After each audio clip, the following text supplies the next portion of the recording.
எல்லாருக்கும் நமஸ்காரம். இன்னைக்கு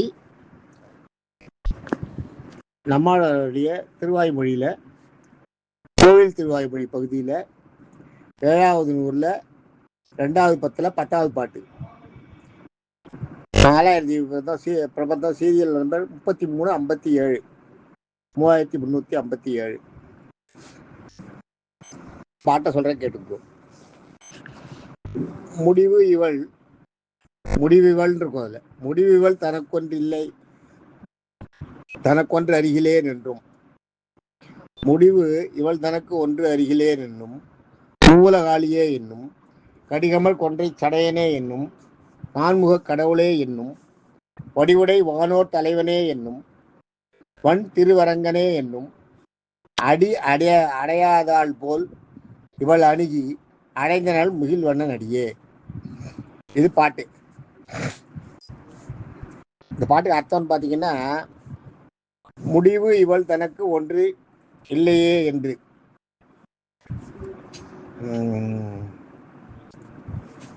முடிவு இவள் தனக்கு ஒன்று அருகிலே நின்றுன்றதுக்கு ஜீவாத்மா இவளோட ஜீவாத்மாவை சொல்லிக்கிறாய். எனக்கு ஒரு முடிவு என்னன்னு தெரியலையே அப்படின்ற என்னன்னு கண்டுபிடிக்க முடியலையே, முடிவு என்னன்னு தெரிஞ்சுக்கிறதுக்கு முடியலையே, முடிவு என்னால் அறிந்து கொள்ள முடியவில்லையேன்னு யார்கிட்ட சொல்றா? மூவுலகாலியே என்னும், மூவுலகாலி என்ற மூவுலகங்களை ஆளுகின்ற பரமா மகாவிஷ்ணுவை சொல்ற. மூவுலகங்களுக்கு சொந்தக்காரனே என்று ஆகிய நீயும்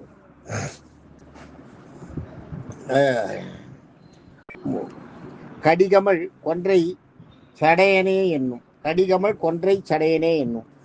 கடினா நல்ல வாசனை பொருந்தியன்னு இருக்கும். கடிகமல்னா வாசனை பொருந்தியன்னு அர்த்தம். கடிகமல்ன்றது சிறந்த வாசனை மிகுந்தன்னு அர்த்தம். கொன்றை சடையனே என்றும், கொன்றை மலர் மாந்திருக்கிறது பரமசிவன். பரமசிவன் எப்பயும் தலையில கொன்றை பூ வச்சிருப்பார். கொன்றை பூ பரமசிவனுக்கு விசேஷம்.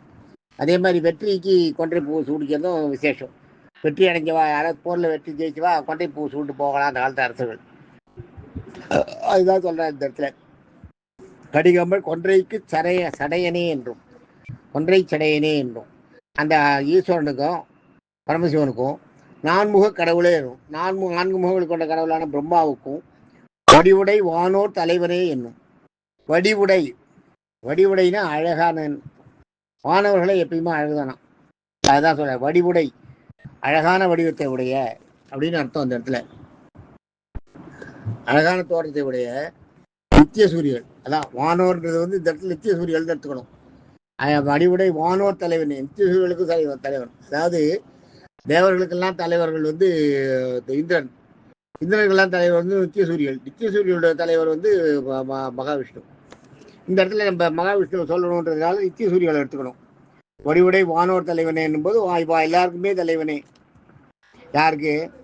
தேவர்களுக்கு அவருடைய தலைவன் இந்திரனுக்கு, இந்திரனுடைய தலைவனான நித்திய சூரியர்களுக்கு, அவருடைய எல்லாருக்கும் தலைவனாக இருக்கிற மகாவிஷ்ணுவே அப்படின்னு தான் எடுத்துக்கணும்.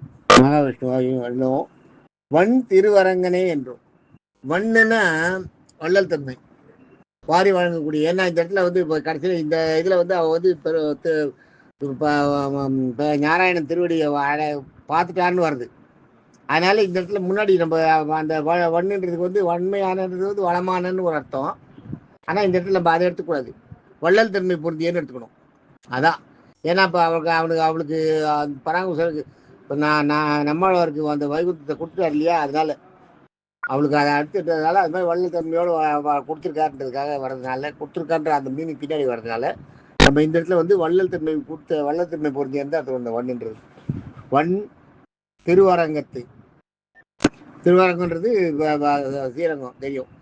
திருவரங்கத்தானே என்னும், வள்ளத்தன்மை பொருந்திய திருவரங்கத்தானே என்றும், அடையாதாள் போல், அவருடைய திருவடியை, அந்த பெருமாளுடைய ரங்கநாதனுடைய திருவடியை அடையாதாள் போல் சேராதவ போல, அவருடைய திருவடியை அடையாது இருப்பவள் போல இருந்து பராங்குசனாகி இவள் அணுகி, அந்த நம்மால் வந்து அந்த நான் இன்னும் அவர் திருவடி கிடைக்கலையேன்ட்டு அவர்கிட்ட நெருங்கி அணுகி அடைந்தனர் முகில் வண்ணன் அடிக்கு. அப்புறம் என்ன பண்ணிட்டாலாம், டக்குன்னு பெருமாள் வந்து காட்சி கொடுத்து அவளை சேர்த்துட்டாராம். நம்மால் வர வைகுண்டத்தில் சேர்த்துட்டாராம். அது சொல்கிறேன் அந்த இடத்துல. அடையாதால் போல நான் எவ்வளவோ எங்கிட்டு இருந்தேன், அதுக்கெல்லாம் விடை சொல்லும் பாணியில் என்னோட திருவடி அவர் கொடுத்துட்டாரு, பெருமாள் கொடுத்துட்டார், அவருடைய திருவடியை கொடுத்துட்டாள்,